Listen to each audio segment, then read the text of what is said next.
Isang Nathan Tanging araw sa inyong lahat mga Nathan Tangi. So tara, samahan niyo akong i-unbox ang bagong DJI Neo na ito. Ito pala yung bagong drone ng DJI na perfect sa mga tulad kong beginner.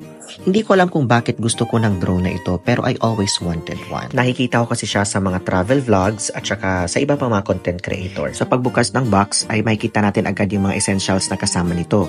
Una syempre andito yung DJI Neo drone mismo.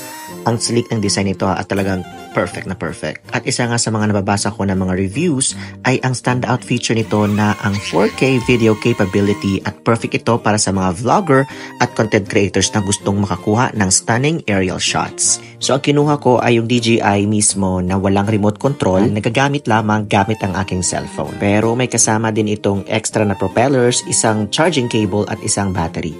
At ang battery life nito ay umaabot lamang ng 30 minutes of flight time. Hindi na masama para sa mga adventure, di ba? At ang kagandahan dito ay napaka-handy niya na kasyang-kasya sa bulsa. Kaya napakaganda at napaka-convenient na gamitin itong drone na ito. May mga features ito tulad ng intelligent flight modes at mga pre-programmed shots.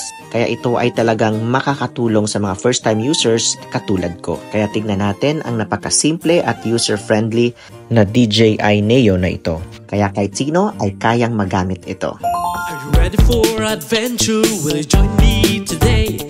Let's have a talk, let's have a walk, let's travel and let's play.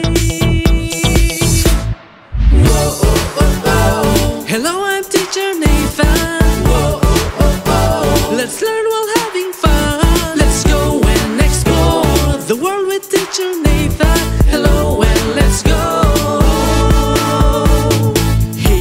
Nathan, I have something to say, so lend me your ears and don't be afraid. You're wonderful and love, so put your smile on your face. Come and join me, explore the best days on the way.